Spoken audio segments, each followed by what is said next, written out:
So we are ready to start our first session, which is a panel called Covenants Without the Sword. And our moderator is Charles Clancy. He's the executive director of the Hume Center at Virginia Tech, and he's a professor there. So Clancy, Charles, I'm sorry, please pass it over to you. Thank you. Well, thank you all for coming today, and I'm enthusiastic to be moderating this panel of experts here. As Paul mentioned, the focus here is around sort of voluntary cybersecurity initiatives, particularly around critical infrastructure, where we do have such sort of a complex landscape of regulatory components, government programs, and industry-led initiatives to try and bring this whole ecosystem together. So I'm pleased today to be joined by panelists Matt Tooley, who's the Vice President for Broadband Technologies at NCTA, Ramesh Separard, Technology, Information, Resiliency Risk Executive at Freddie Mac, Eric Wenger, Director of Cybersecurity and Privacy Policy, Global Government Affairs at Cisco, and Hank Kenchington, who is a Senior Fellow at Virginia Tech. So I guess what I'd like to start off with is to just go down the panel, have everyone give a quick summary of your background, how it relates to cybersecurity, particularly in the areas of critical infrastructure, and maybe highlight something that's unique about cybersecurity in the industry that you're part of.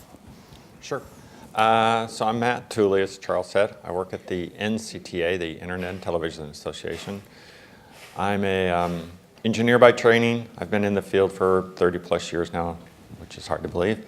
And most of that time doing work for the cable industry. I now work at the NCTA, where I work closely with the cybersecurity experts at the our various member companies.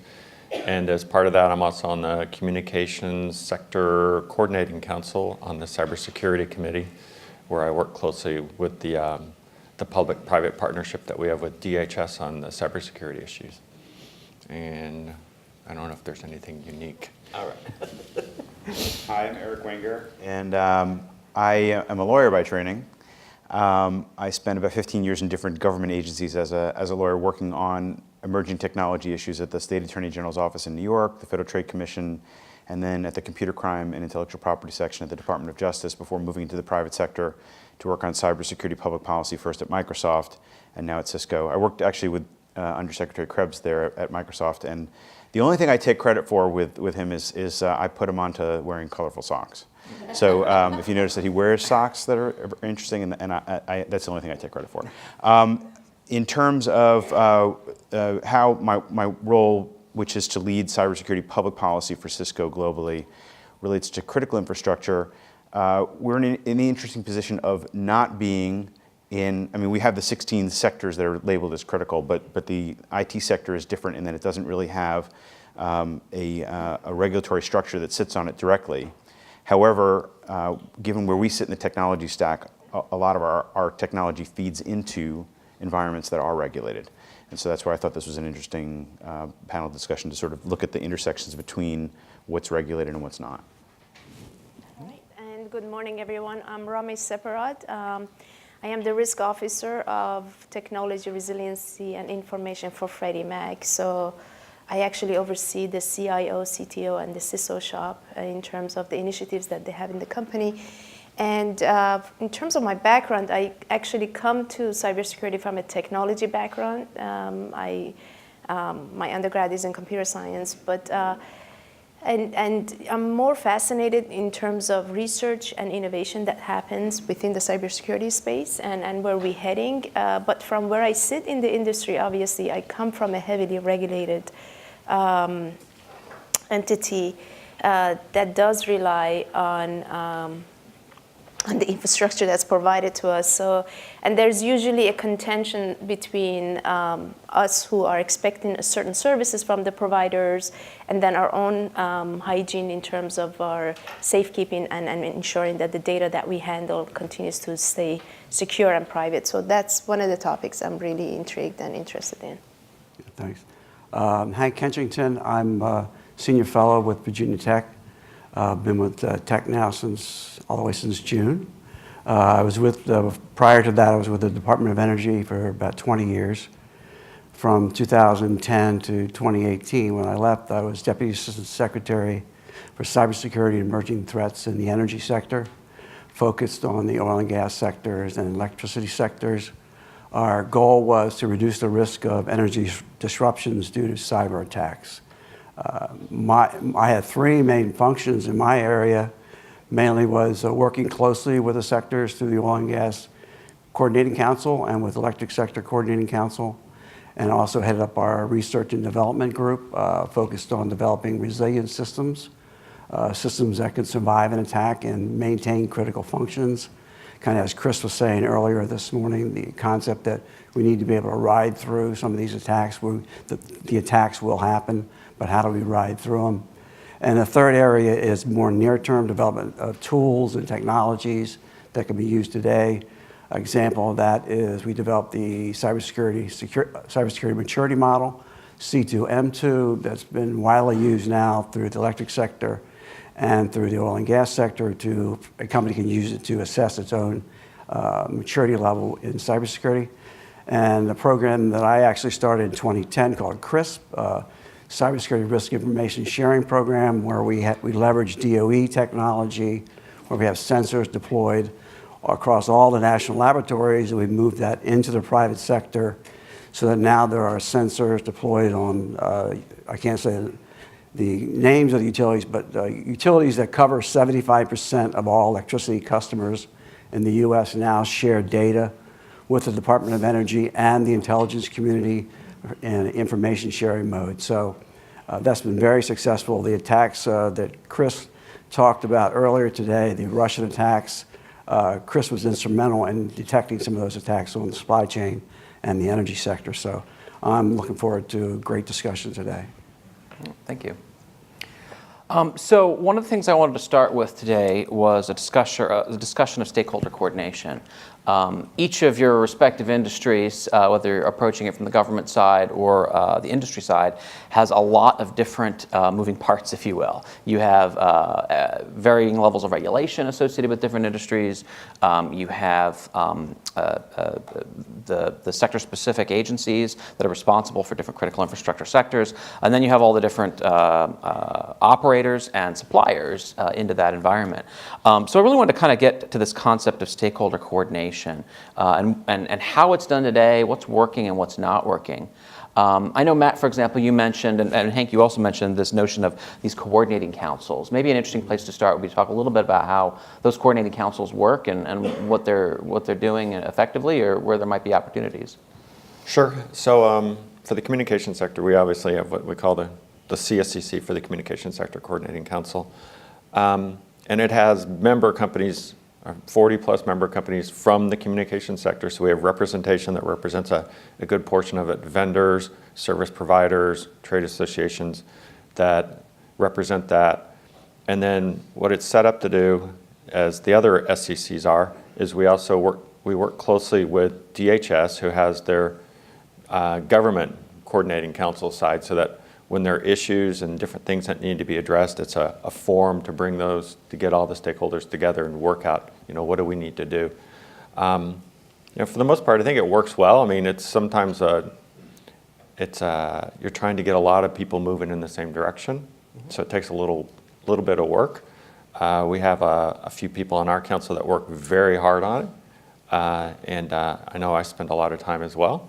But it's I believe it works well for kind of getting people focused on what is the issue that DHS and the government is wanting people to look at. Whether it's to get some information, they want to understand a topic so that they can understand better what is the threat there, or if they're needing to push out something in terms of they're aware of something that they want industry to take action on, they can get the industry to kind of move in that direction, take the right action. So it's a good venue. And Ramesh, in your opening remarks, you mentioned the notion of being a heavily regulated industry. So I'm curious, how do the regulators, who are not necessarily always the most technical or equipped to have opinions about cybersecurity, how do they affect the cybersecurity ecosystem, for example, in the financial sector? Yeah, that's a very good question, and I have to admit, Freddie Mac is my first gig in a financial industry, and so we're very, very different with compared to the other FIs. We're not in the checking business or the other banking services business, but we're in the mortgage business, and our primary focus is to make sure that the data that comes through our infrastructure and our systems continue to maintain the confidentiality, availability, and integrity as they leave our systems too. So from a regulation standpoint, we're in a very unique position. We're obviously not only under the conservatorship of the government, but we also have government as the regulator that work with us very, very closely. So they're at the execution and as well as the strategy and setting the direction for us. So in a way, it really leaves a little bit of a room for the company itself to have a wiggle room in terms of innovation, in terms of having the breathing space so that you could in fact play with few things to ensure that you could improve the whole CIA aspect of the data obligations that we have. So, I was in Comcast prior to joining Freddie Mac. So back in the Comcast days, I was not in favor of regulation, but I did see the benefit of some of the framework that was coming on us in terms of good discipline, good hygiene that we could use as best practices to where it makes sense within the footprint. The pendulum has gone the other way in the regulation where you can't really you don't have time to introduce best practice because you have to meet the regulation to the letter of the law. And that really stifles progress and holds companies back. And our company is a data company. We are increasingly moving towards to become software company, and obviously innovation will be an engine behind that. But the progress and the speed that we would like to go on is definitely tempered by the regulations that we have to operate on. So, Eric? I just wanted to follow up on the specific question you asked of Matt around the sector coordinating councils. The benefit that we see from engaging in that is very much what Matt pointed to, which is it helps to establish priorities between the private sector and DHS around problems that need to be jointly worked on together. And so identifying ways to streamline information sharing from the private sector into the government and back led to the development of things like automated indicator sharing built on the Sticks and Taxi. But it's not going to be the venue where the information itself gets shared. There are other places that takes place. And a lot of that works, frankly, based on personal relationships and trust. And I'm most likely to share information with you or with Matt or with Ramesh or others if I believe that when you receive that information that you're going to protect it, you're going to use it in ways that are consistent with the purpose for which I shared it with you, and that you're actually in a position to do something with it. And around those kinds of goals was one of the reasons that Cisco helped found an organization called the Cyber Threat Alliance, which is aimed at pulling together in a single forum organizations that have access to threat information that's actionable and then getting that to people who are in a position to do something with it. And only those who are similarly situated where they have that information contribute it actively to the group and then act upon it are the ones that participate in that sort of forum. So it builds upon that idea of having personal relationships of trust to having organizational levels of trust around information sharing. Okay. I was just going to say, in energy, I've seen it, the oil and gas side, electricity side kind of mature over the last 10 years in different ways. I'll just take the electricity sector, which started out as really at the engineering level, operator level, a working group, and then as time went on, and actually NIAC, the National Infrastructure Advisory Committee, came out with more recommendations, and the industry guys were saying, hey, we have an issue here. We need to get the CEOs involved. So it took a while to get to that point, but now the Electricity Sector Coordinating Council is led by Tom Fanning, who's CEO of Southern Company, and has 18 other CEOs in it who are actually, before it was more of a listening session, coming to listening. Now they're actually driving the sessions. I mean, when the new administration came in, they went over and met with the White House. So to share with them, here are our priorities before they even got kicked off. So I've seen it grow tremendously in maturity and their involvement. But some things have changed that. One of the things I think that really changed it was when we started doing classified threat briefings. When we were able to share with the CEOs what the real threat was, that kind of tipped. Right. I just want to add one more point around the contention that I mentioned in my initial remark between the regulated entities and those that can actually have the space and be allowed the space for further innovation and enhancement of services. Back in my Comcast days, I used to hear that, financial industry, financial sector always expect us to provide a clean pipe. Just give me a clean pipe so I don't have to worry about the cybersecurity headaches that comes through my infrastructure and network. And the reason they have that expectation is because they can't really afford and they don't have the time to focus on those things. That debate is now shifting to the cloud providers. I need you to give me the baseline security. I need you to provide me cybersecurity protection as a service because I have to worry about my regulation on top of that. So I can't really focus on, obviously the information sharing between these two layers is critical because it's going to help inform some of the cybersecurity use cases that needs to be built in as part of the base service.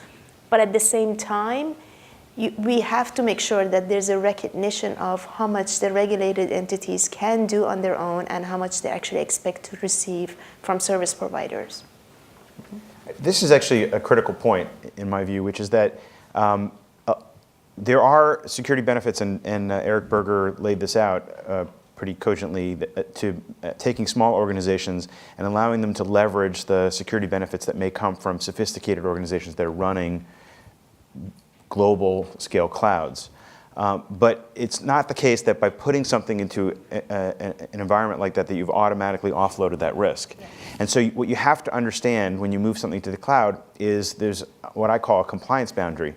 I'm responsible for something, and the cloud provider is responsible for something. And if I don't really understand where that line sits, then you may have this problem of diffusion of responsibility, the collective responsibility problems, where I believe that I've passed that responsibility off, and the cloud provider believes that I'm still managing that risk. And I think that's the danger. The bad assumptions in the process, right, absolutely. Exactly, yeah. You're not reading the fine line in the contract. Right. So we need to have clarity around who's responsible for what at the end of the day. Absolutely. So one of the top sort of themes that's come up in the last couple comments is around this idea of information sharing. You mentioned Stix and Taxi, which is kind of the go-to set of protocols and standards for information sharing, and also the value of maybe large operators interacting with small operators to help provide support to the larger ecosystem. Maybe Matt, could you comment a bit on information sharing, particularly with respect to your member companies and sort of how they view that ecosystem? Sure. So a few things. So I think it was 2 years ago. We did a CISRC report. I think it was work group 5, this one on information sharing, where we kind of mapped out on the communications sector all the information sharing that goes on, because there's sometimes a misnomer or a fallacy that, as a communications sector, or any sector for that matter, just gets information from DHS through something like AIS, or only is sharing through its ISAC. And as others have mentioned, there are trust circles that we talk about, and so we have lots of trust circles where our members share information, and it's really on kind of a need to know on, if you need it, you'll get it, and that you can act upon it, because they don't really want to broadcast to the world an identified vulnerability, because then you're tipping off the bad guy. So they're wanting to make sure that those who get it, need it, and aren't going to just continue to broadcast it. What we do use, we like AIS. It's really helpful. We're really excited about the AIS program upgrading the Stix Taxi to 2.1. Because from the engineers, one of the things they really like is that fact that it supports something called JSON. So that helps on their integration to be able to act upon that information. But we have a working group in our own cable industry, where we also share information that's very specific to the cable industry that doesn't really make any difference to the rest of the world. And one of the things also about like the AIS that people don't always understand about information sharing is that, you know, it's important that it be actionable what you receive, and the information that may be actionable by a service provider is different than what is actionable by an enterprise. So some of the stuff that comes to the AIS feed isn't really directly actionable by the service providers, and likewise the stuff that we find is actionable by other service providers, so we ensure that they get it, but you know, it isn't going to be actionable by an enterprise because it doesn't really apply to them. So there's a little bit of that has to be, people have to think about when they talk about information sharing. Okay. So I'm curious, for the other panelists, are trust circles scalable? Will we be able to I mean, my understanding of trust circles is once you get more than about 50 people in a trust circle, they start to break down, because then not everybody knows everybody anymore, and suddenly the whole concept erodes. And so a group of people leave that trust circle and go start a new trust circle, right? So we seem to have this constant evolution of these trust circles. And I'm curious, are they working? Do they actually solve the problem? Is there some different model that's needed in order to effectively scale information sharing across larger groups of companies and participants? And I think what doesn't work is if you have a phone call with 2,000 people on it, and you say, we're going to update everybody on the latest vulnerability, and we want everybody to contribute back in on a call like that, the things that they have learned since the last call. That's not a scalable process, because I don't know who's on the call. I don't know if the people who are receiving this information are actually in a position to do something with it. We've seen some tension around these same sorts of problems with regard to the Spectre Meltdown vulnerability, and there were criticisms about the order in which certain organizations and governments learned about the vulnerability. And the bottom line is that if you expect people to share information with somebody who's not in a position to fix it, then that organization or person is not in a need-to-know situation. And so the broader you do that, the more likely it is that people will just keep to themselves what they have. Any other thoughts on this ecosystem? Well, it's interesting that the whole ecosystem concept. I mean, I was back in 2012, I guess it was in a meeting, we were talking about more about, this was in a broad interagency meeting, and they were talking about incident response in general. How do we organize better to handle incident response? And one of the fellows was saying, well, we need to design it around like an orchestra, where we just have a maestro, and so it's very flexible. Okay, and then the next one said, well, I think it needs to be more like a jazz band, you know, where it kind of plays off each other. And then the guy from DOD says, well, we need somebody who's in charge. We need to be able to point to somebody and who he reports to. So then it broke down into this whole hierarchical scheme. So it's like, it was a good discussion. Let's put it that way. Good discussion. But I don't think it led anywhere other than to say that it's a very difficult situation. But if you look at the way, say, when someone finds malware, who reverse engineers it? Who figures it out? It seems like it's always somebody different.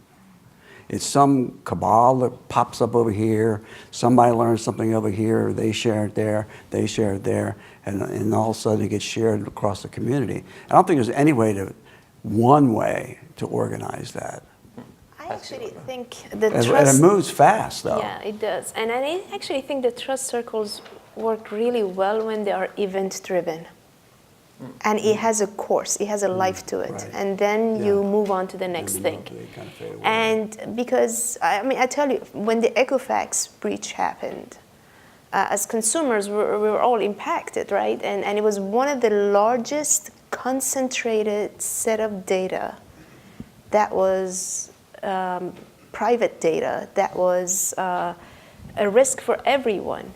So particularly for the financial industry and particularly for companies like ours. So it was through phone calls that spontaneous trust circle that got formed. We all kind of talked through what's our expectation, how do we want to respond to it, how do we come out of it, how do we mitigate against this, or is our own house clean? Those types of discussion really immediately happened, and it was actionable. Mm-hmm. When the trust circle becomes, so what do we have to talk about today? Or as you said, 1,000 people on the call, and what does everyone think about this? At that point, I think at that moment, you're like, we're done with this. Yeah. This is over. So I think event-driven trust circles are more effective. Ramesh makes an interesting point there as well too, because I've heard of other examples. For instance, Conficker is often held up as being a positive example where industry came together with the government to work on a specific threat. And we've since then tried to look for ways to replicate the level of coordination that we had there. It was largely built around an event. And so I don't know an easy answer to say how do we take that model and then make it generally applicable. We need to make sure that we have the lines of communications across organizations and then sectors so that when there are events that are arising, and I know this is reactive and so it's therefore not the most, maybe some of this is developed through exercises where we test the relationships and the lines of communication so that when there are events that happen, we're able to identify which organizations need to be in the room so that we can exchange information in ways that we'll feel comfortable trusting that the organizations and people who are receiving it are able to act upon the actionable things that we can share with them. So I think what you're raising is the difference between a reactive trust circle that formulates based on an event that takes place and then the proactive trust circle that is formulated. And I think at that table, when the government and the industry comes together, obviously neither one of them have the answer. And I think this is where academia can play a significant role. And I think R&D has a major play in this. And the three players are academia, government, and the industry. Once they come together and define what the problem is and how do we want to solve it, I think the best approach from a proactive perspective would be it has to be a scenario-based. It has to be, we just heard from our keynote earlier today that 9/11 was also lack of imagination. The scenario-based approach that folks are taking towards the risk management is probably the most effective way to think about what could be or what can be and be able to bring that conversation together. But there has to be an R&D leg to it. And we do the same thing within our organization, which is threat modeling. So doing modeling the threats and then figuring out how you resource against them within an organization works well. Having these kinds of cross-organizational, cross-sectoral exercises, I think is a powerful way to sketch out what those circles of trust are going to look like when a particular incident does arise. And then we are we're proactively preparing to react. In the communication sector, we do lots of tabletop exercises in conjunction with DHS to kind of work through these different scenarios and to identify who are the people that need, what are the gaps, so that we're better prepared. So what's interesting to me is when we talk, ordinarily when I think about information sharing, I'm thinking about cyber threat indicators being exchanged in a machine-to-machine capacity. But it sounds like all of the success, everything you've just talked about is people getting on the phone with each other. So how do we as an industry reconcile all the efforts that's being put into this automated process when what's really working is the human network, and is the human network fast enough to deal with sort of the pace of the threat? Well, I would say both of these things go together, that we can and should build the mechanisms to be able to share the indicators on an automated basis so that once I've established that there's something that needs to be shared, I know where it goes and that it's going to be consumed in a way that is meaningful. And I also believe very strongly that the level of the wave that we see of threats coming at people is too great for them to take on by looking at text as humans. We did a study in 2017 at Cisco as part of our annual cybersecurity review where we showed that the average IT professional that we surveyed was receiving more than 5,000 alerts per day. And of the ones that they deemed to be real looking, which is about half of those, again, they never even get a chance to look at. So something like 28% of the threats that they see coming across of the 5,000 they're seeing a day, they never get a chance to even see. And so, so it's not a scalable approach that if I'm going to be, emailing text to Ramesh for her to look at, we have to prepare the lines of communication so that we're able to share automated information, and then the exercising helps us to establish who we have at the table for these sorts of things and who we might be missing so that when an actual event happens, then we can press the buttons or the machines can talk to each other without it being everybody getting on a phone and talking about what they've seen. That's where the innovation comes in, right? We all know about the power of machine learning and artificial intelligence and when you converge the two. But it really has to drive from the real use case, the real indicators, and the ability to allow the learning to take place in an automated fashion so we could be proactive. So I guess we have a huge opportunity when it comes to innovation in that space. I think in the cyber physical world, particularly when you have things like safety systems, that you might not want to do automated indicator sharing on machine to machine. Right? You don't want to just tell that machine to shut down, and maybe you would, I don't know. But I think there needs to be some sort of, as you said before, the human and the machine kind of working together to leverage each one. Yeah, I was just going to say the same thing, from the network, we don't want things just arbitrarily taking action automatic. We want an analyst to look in there. And so what's important is that, that information, when it does get shared, it's clear and it's easy to, so we got a lot of signal and not a lot of noise in the information that's getting shared so that the guys can actually do their job. I think that's a big challenge, right? Is AI and machine learning are going to be most successful if people start sharing sort of left of boom indicators. Right now, everything you're talking about is right of boom phone calls. And so, of course, there's legal and privacy and regulatory concerns associated with sharing sort of raw, just data coming straight off of your IDS infrastructure, for example. I know Virginia Tech's IDS infrastructure generates 90 gigs of data per day across our different platforms and sensors. And so you can't just dump all of that into a giant Styx taxi feed that I don't know who would do anything with that. Even machine learning would have trouble sort of parsing through all that. But we need to figure out how as an industry to begin sharing more if we want some of these innovative tools, I think, to be effective. Just to give you a sense of scale, again, we bought a company a few years ago, then called OpenDNS. We now call it Umbrella, but it's a DNS alternative service that you can use. We see about 2% of the world's DNS traffic as a result of operating that system, and we block more than 20 billion threats a day, which is 3 times the number of searches that are seen by Google for web searches. So, you're not going to handle that problem on a phone call. Okay, well, perhaps let's switch gears a little bit and talk about something else. Supply chain has been a topic of significant interest. Something about supply chain recently. There's a task force, I think, isn't there? Indeed. So particularly as supply chains get more complex, right? I think the Apple iPhone has 700 different suppliers of individual components that go into it. We have just extremely complex supply chains. We have global supply chains. How do we tackle the cybersecurity challenge in such a complex environment? Volunteers to go first. Take that one. Well, I know. We need a task force. We need a task force. Task force, yeah. In energy, one of the first things we did was the procurement language, right? So that gives you a market-driven function there that says, here are the minimum requirements from the buyer side that I want built into my products. Of course, you have to know what those products are, and they have to be agreed upon across the industry. But it makes it more efficient for the providers as well as the buyers. So that's one step to address it. And I think the top-down approaches we've seen coming out of Capitol Hill are fairly prescriptive in terms of, and blunt, if you will, in terms of that approach.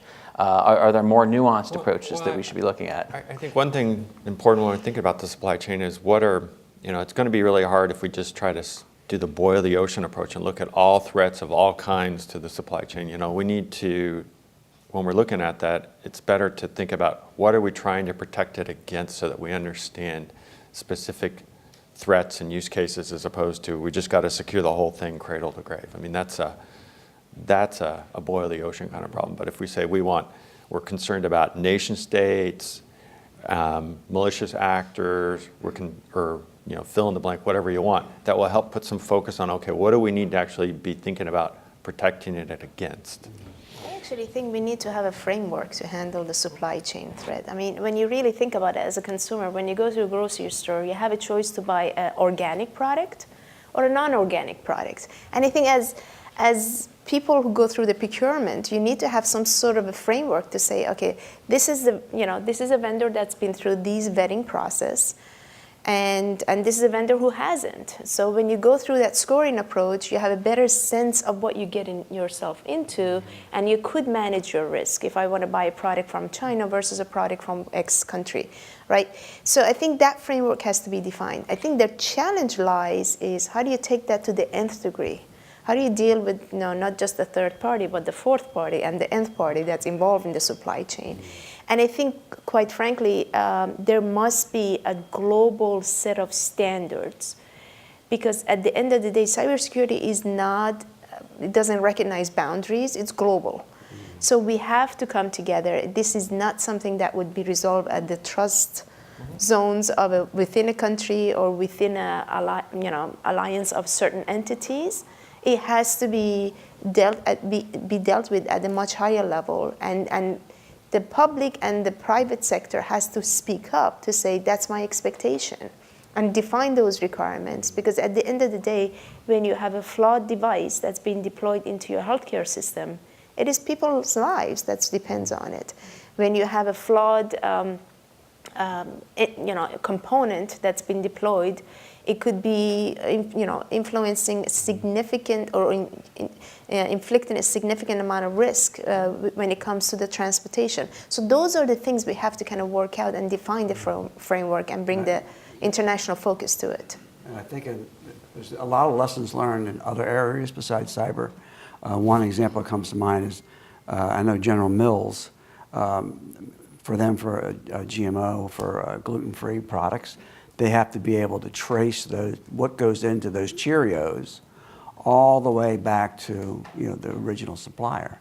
So they've come up with very innovative ways to do that. But that's a matter of being in business, right? They have to do that to stay in that business. Cyber is not necessarily a business function. How do you deal with the financial incentives when the organic gluten-free router is going to cost twice as much? Yeah. It's a choice you make, right? But the provider, the supplier, has to essentially subscribe to that network to get that branding of an organic whatever router. That's where you get the $5,000 toilet seats the DoD bought, right? So it's. But companies also are in business, to deliver a good service or a product, so they have some incentives already in place to make sure that they're doing good things and the right kind of things, Sure. So, as the engineers, part of what they think about is, contingency for what if a part's not available. So there's some things already the companies are inherently doing that they may not already be calling risk management around supply chain. They're putting things in place to ensure business continuity across the whole supply chain already that falls into that bucket of risk management across that because of their interest to their stakeholders and their shareholders. Well, it gets to this risk management function, right? So that's the question: is do we even have good enough models to quantify risk? I think, as you point out, the need for a framework. I guess there's been some discussion of the NIST Cybersecurity Framework being updated to include supply chain as an area, which is sort of lacking in the first version, which might be an interesting approach to begin to start at least having a way to start thinking about the problem. Well, in fact, the 1.1 version of the framework does add supply chain into it. There was some question about whether or not it belonged in a separate document. Kat, I hope, is happy that I mentioned that. And whether or not it needed to be in the document, sort of spread into different places or listed as a separate area of risk that needed to be managed. One thing I think we need to keep a sense of is what I think people are talking about different things sometimes when they say that they're worried about supply chain. Are they worried about the source of the technology coming from places that they don't trust? Are they worried about some sort of taint or change of the technology as it's being delivered from the source components to the technology developer, to the vendors, to the customers? Are we worried about forgery? So there are a bunch of different issues that all get bound up into supply chain. I think we do need to tease them apart a little bit. I also take Ramesh's point to heart, which is that we do have to be careful about recognizing that there are critical places that these technologies are going into in some circumstances. And that's the line I would draw, which is that I don't believe that we should regulate the production of if the risk that we're trying to control for instance, is that the technology might not be sufficiently robust to deal with the risks that it's going to face. That is somewhat specific to the environment that it's going to operate in. And we have existing regulators who have existing regulatory authority to manage risk and make decisions about what kinds of technologies are appropriate for operating in certain types of environments. So I wouldn't want to see a home-built device developed on top of Raspberry Pi that gets embedded inside of a person as a medical device for a pacemaker. But that doesn't mean I want to root that technology out of the marketplace altogether, because it allows for, in appropriate environments, a level of innovation that we're not going to be able to capture if everything has to be built to the specifications of the FDA for implementation inside of a human. Yeah. Depends on the application. Right. Yeah. Okay, well, why don't we open it up to questions from the audience? We have mics. Excellent. We've got a few minutes here. I'd be remiss while you're getting the microphone if I didn't mention that as a networking company, we think that there's a role for the network to help compensate for places where the devices themselves at the endpoint. There was a question before about how do we balance risk between the endpoint and the network. We do think that there's increasing capabilities that can be built into the network that will help you to manage risk around devices that can't protect themselves against being attacked or being leveraged as a vector of attack. Okay. And there's some interesting things that people are starting to roll out that you guys have developed, and there's some other things that others are working on to kind of help partition and segment the network so you can kind of isolate the threats. So there's stuff that we'll start to see.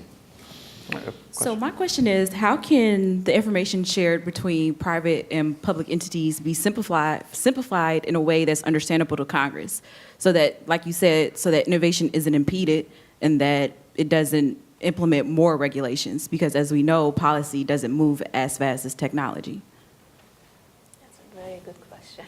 Because Congress, they don't get it. Like the nomenclature, everything is just not understandable to a regular average American. Well, I see at least one very bright staff person from the Hill here, so I'm not going to say disparaging things around the legislature.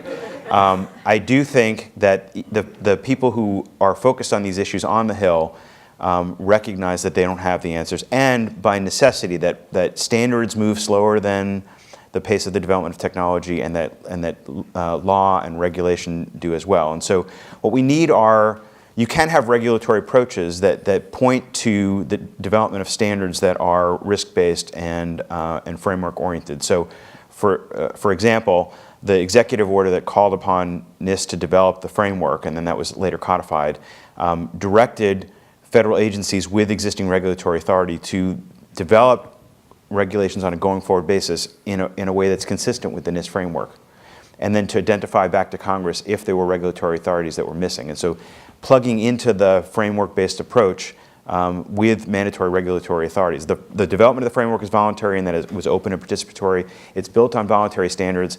For those who are not regulated, its use is completely voluntary. But there are places where it plugs into mandatory regulations, and that's an important thing that we need to keep in mind. And then we see in 2017 an executive order that directed the federal government to start using on a mandatory basis the NIST framework, and then we have guidance from NIST that tells federal agencies how to do that consistent with their existing legal obligations under FISMA. Okay. Another question in the back?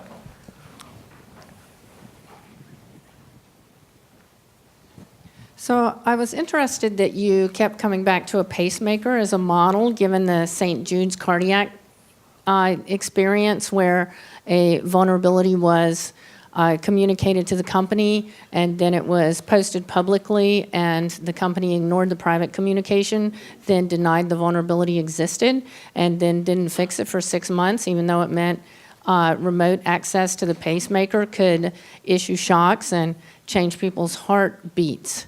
So this is a situation where, with all your optimism about the efficacy of the market, this did not change until the FDA stepped forward. So were you purposefully picking the pacemaker as an example of something where we have a known, I guess I would consider epic fail?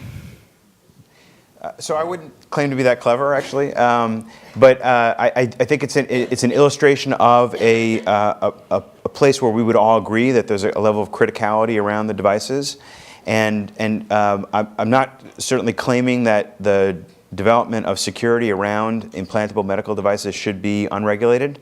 That wasn't the point I was making at all.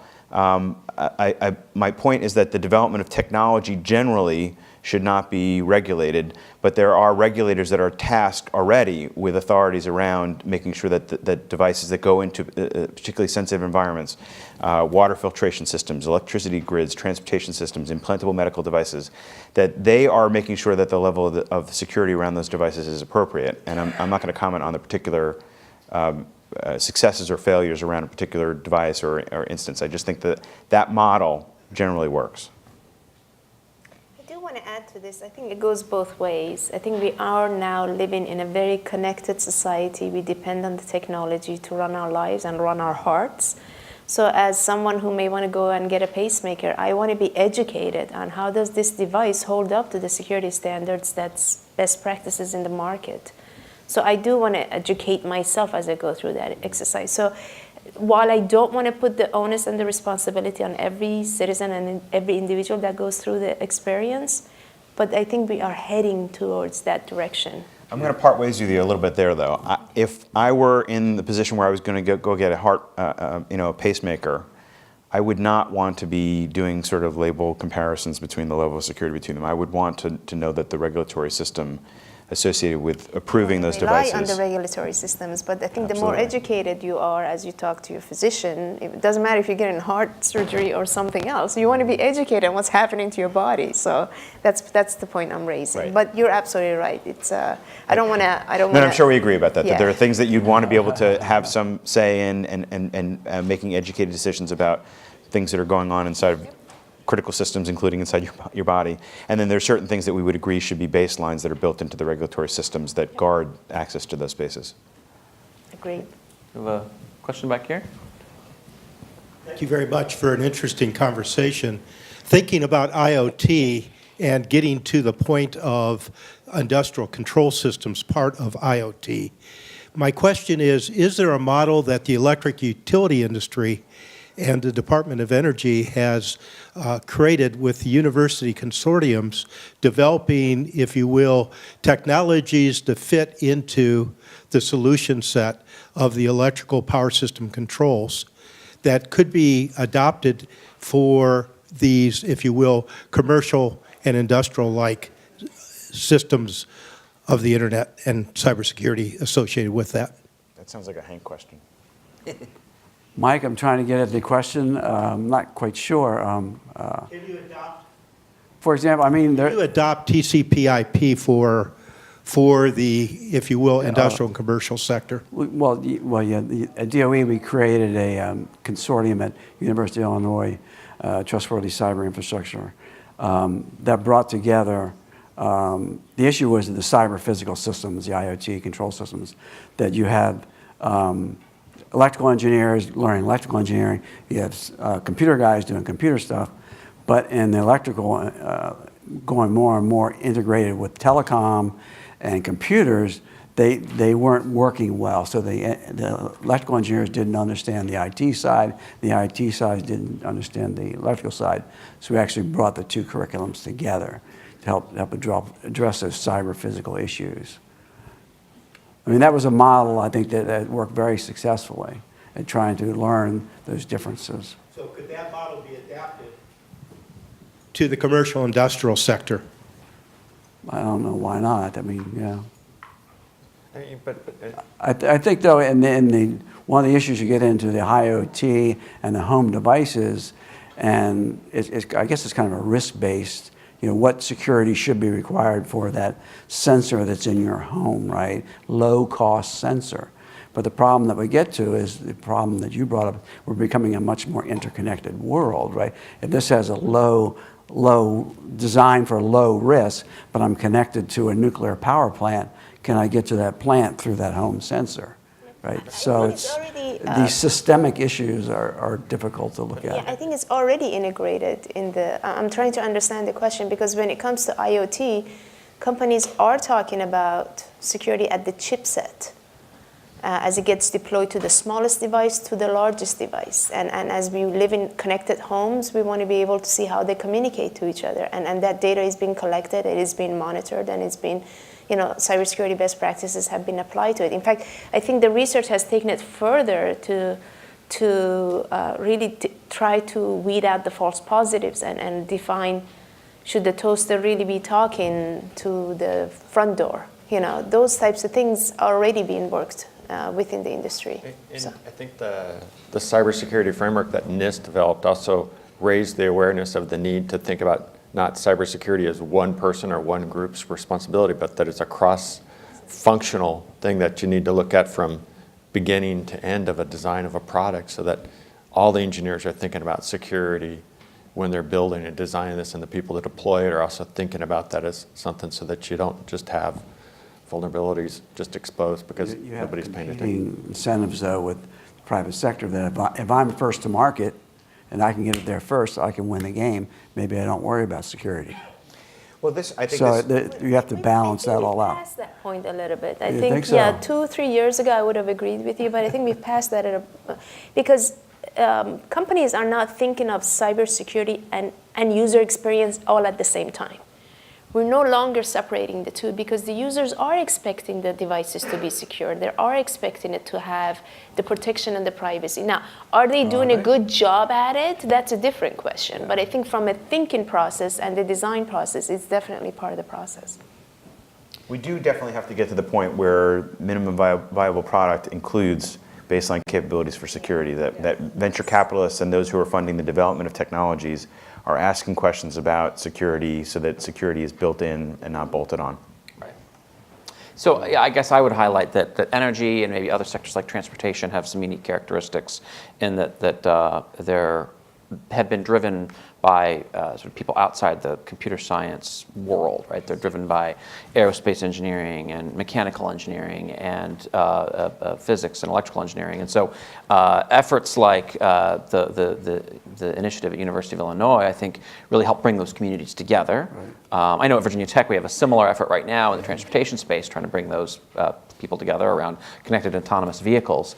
But other areas like IoT, where you're kind of already, those groups are already talking together. So perhaps less specific initiative is needed on behalf of government to make those connections happen. And I hope the academia is making cybersecurity 101 a requirement for all the engineering fields.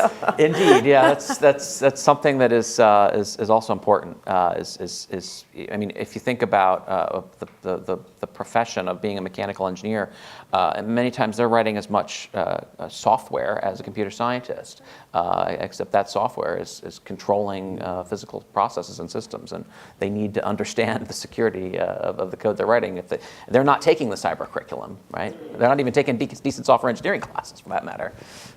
I had one last thought about the question that was asked in the back. I think that, and this goes to this idea of secure engineering, that we should, and I think we're increasingly recognizing that we're living in a world where everything that can be connected will be connected. But that doesn't mean that everything that is connected should talk to everything else that's connected. And so we have to figure out ways through segmentation, through the security controls that get built into devices, so that there are limitations and that will help us to manage the risk better. But I think one closing, I think if you take this and you wrap this all the way back around to what Chris Krebs was saying this morning with the Russians and attacking our whole democracy through the election system. If you look at this, even in the electric sector, we're asking the civilians, the private sector, to protect these critical systems against nation states. Mm-hmm. So is that really a fair fight? Indeed. Right? I mean, if we wouldn't expect, say Exelon, who runs a power plant, if a nuclear missile came in, we wouldn't hold them liable, right? But here we are holding companies, and we're being attacked by nation states. Do we have the skills to defend ourselves? That's an interesting point. All right, well, if I could ask the panelists just to perhaps share one or two parting thoughts, and then we'll wrap up. Matt? Well, I'd want to thank you for the great panel and all the other work that you always do that we work with you on. And yeah. All right. I think those were my closing thoughts about the importance of recognizing that we have to have security built in, and that we have to think about both everything being connected and yet figuring out ways to figure out so that not everything talks to everything else. I second that. I think what we were talking to actually before this is where I really like to talk about is we're making the security, we're putting the onus on the individual. Mm-hmm. And I think that will never work. I don't know why we can't stop phishing attacks. Most of these exfiltrations are phishing attacks. Why can't we stop it? That's one, and I don't understand how we're making it too complicated and we're making it too costly. And it's going to start eating into our economy. So we've got to come up with innovative ways to make it all much more simpler. Okay. Well, please join me in thanking the panelists.